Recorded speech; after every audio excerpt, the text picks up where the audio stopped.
Hello, people. We are back with the second part of the interview of Patrick Beth Davies from the Think Media podcast. It's all about the coming changes for creators in 2024 here on YouTube. So it's very interesting. I already covered the first part. If you want to take a look, definitely click on it. Let's dive into it now.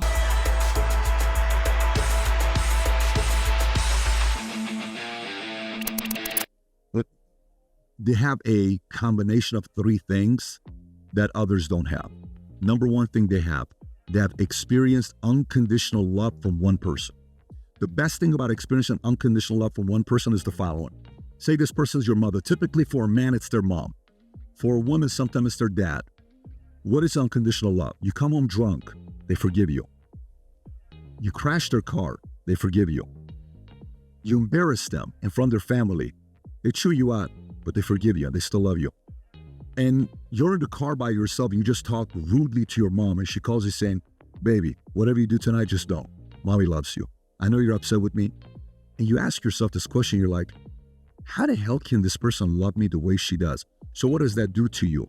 For the rest of your life, you're willing to risk having relationships with people because you've experienced unconditional love one time. You have to experience that, or else you're afraid to risk that, right? Number two, second thing you need is someone in your life that you loved, that shattered your heart, that destroyed your heart. Nothing you could ever do, you will earn or gain that person's approval. Nothing. Six-pack, bench 5 plates, become a millionaire, billionaire, buy the biggest house, become a sports owner, marry the hottest girl, does not matter. You are never going to win this person over. That's pain. You need a lot of that pain. And last but not least, you know what it is?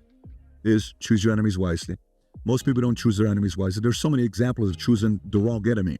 Bob Iger right now is choosing the wrong enemy. He's choosing us as an enemy. We're not the freaking enemy. We're your ally. We're your number one customer. We want you to succeed. We want better cartoons. We want better movies. We grew up watching this kind of stuff. We want you to do better, but he chose us as enemies. Or maybe the board chose us as enemies. Big mistake. Blockbuster chose no enemies. They weren't intimidated about Netflix. They didn't think they were going to come after him. They're like, nah, $50 million. They chose the customers as enemies. 17 days, $3.99 late fee. Big mistake. There's so many examples. I never necessarily thought about it like that, and he talked about it in his books. But what actually hits me the most, I think, is the people or somebody that shattered your love, and whatever you do, it's never gonna fix anything. I think it's been probably similar to a lot of people out there. I did share that story a bit into my podcast about my own parents or dad, and I always had that relationship with him where I honestly respected him a lot until things happen, for the good and the bad or anything in between. But I realized really much earlier that whatever I was gonna do, it had to be about being resilient about any type of hardships that could come against me. And I think when it comes to the unconditional love, even if you don't have somebody around you that showed you that, especially nowadays might be a bit like that, because we live into that transactional type of environment where you do things in order to get something back. And I think the culture doesn't help when it comes to it. It's very transactional. So you are afraid of risking things. You're afraid of everything. And again, the society doesn't help for it. But I think when it comes to, let's say, God, when you have experienced Jesus' love and the unconditional love that he brings to the table for you, and whatever you did, whatever sins you committed, is still gonna be around. It's still gonna be with you. It's still gonna bring you the same type of love to anything you do. It's still gonna love you the same way. It's not transactional. It's not waiting on you to give anything else than love back to him at this point. And I think when you have been through that and being a Christian and getting deeper into your faith, understanding your faith at that level, you understanding the concept of what it is to love with no condition at all. And I think that's pretty much the beauty of the Christianity when it comes to that. And if you don't have parents, if you don't have people that showed you that, you can find it into the Christian faith for sure. The biggest winners in the world are the ones who hate losing. So what do? They're overly prepared. They overtrain. They overread, they over-prepare because they're not going to be publicly humiliated. They lost the game. Kobe goes back to the gym, makes another 1,000 shots. He's ready for the next day. He missed 3 free throws. He's not going to do it again the next day. This concept of hating to lose is a powerful thing. So hate isn't from the hate that people, I hate Johnny. No. Whatever you don't hate, you will learn to tolerate. And there's way too many tolerant Christians that are ruining America today. So stop being so tolerant and start identifying your enemies want to take away what you love. They want to confuse them. They want to take that away from you. It's on you to use the fuel of their enemies, because if you're going to be so tolerant, you know what they're going to do? They're going to capitalize off your tolerance. They're going to be like, oh, I'm so glad he's tolerant. I interviewed this guy. I don't know if I told you about it the last time we sat down together. This guy who was a child, pedophile. He does 12 years in jail, comes out, and he's willing to agree to an interview. And the guy starts asking him questions. The girl asks him questions. So who are your targets? And he says, oh, any family that doesn't believe in God, any family that the father's not involved, any family where, the mom and dad don't watch what the kids are doing, any family that allows me to take their kids to babysit them or play sports with them, that they're not really caring if they're going to be with me at the park, those are the targets for me. But if the father's involved, if the family's a Christian with values and principles, and if they have siblings that love each other, I can't target those families.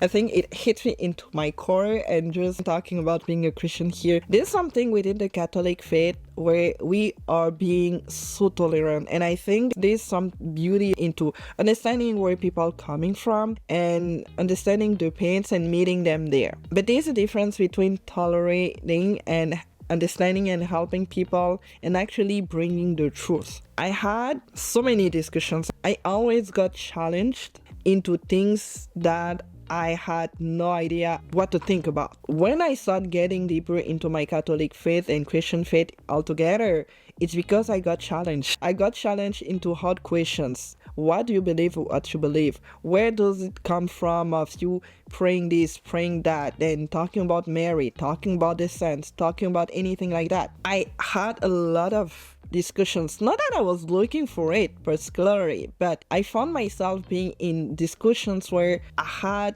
been put against the world into what do you believe into what you believe in. Because if you're not even sure about what you believe in, people can eat you up alive. People can bring their ideas on you, bring their opinions on you, and convince you into doing anything else, thinking anything else. And if you're not strong enough in that, this is how you get eaten up.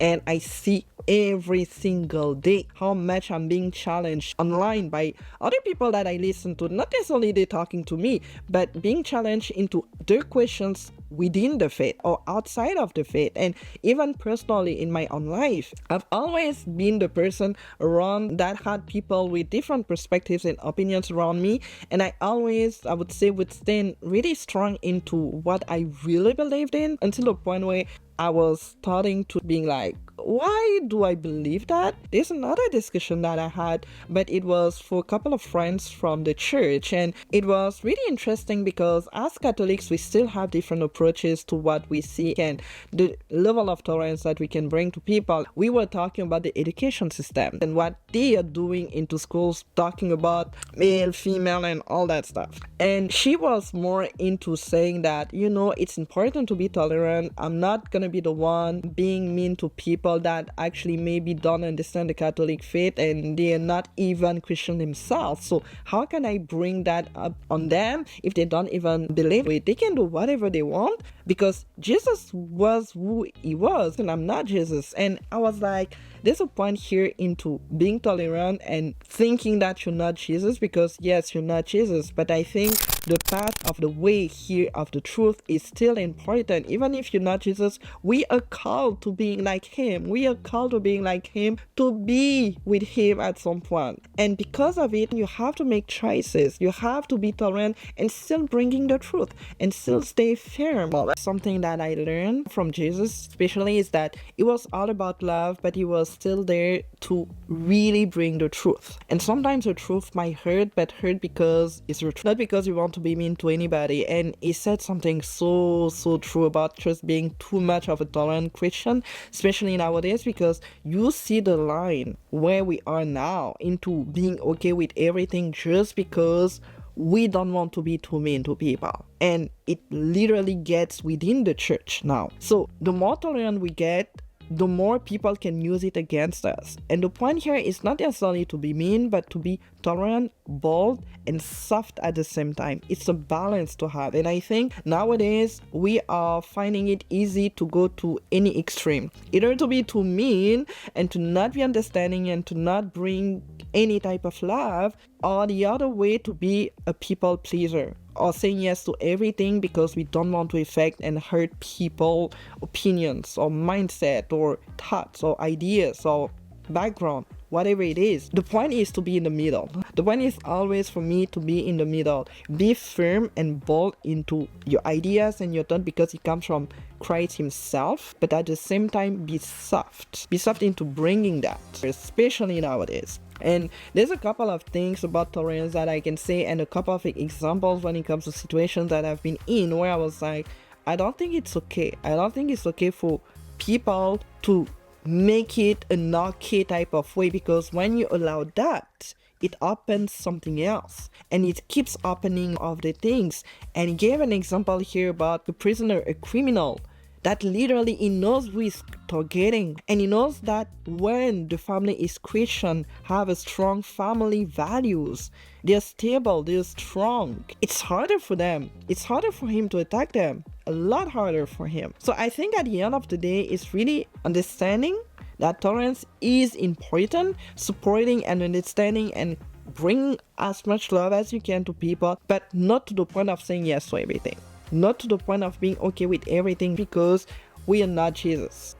So the point is to start being okay with bringing truth, and you might feel uncomfortable doing it. And the point here is that the digital media is a place where you have to bring your own opinions and own thoughts and own ideas, and not everybody is going to be okay with that. You're not everybody's cup of tea, and that's fine. Jesus was not everybody's cup of tea, and he's fine. There's so much goodness about it, so much juice about it, that I could talk about it for hours and hours and hours, but I'm gonna calm myself down and be like, you know what? It's gonna be the end of the video, and if you want to see more of the interview itself, it's gonna be down below. But for sure, we're gonna have time to dip more into it throughout the year, because it's definitely a subject that I feel a lot of passion about, as you can see or as you can feel, or anything beyond it. So I'm gonna see you for my next video, and until then, like I say all the time, smile because it's free and contagious in a good way. Bye.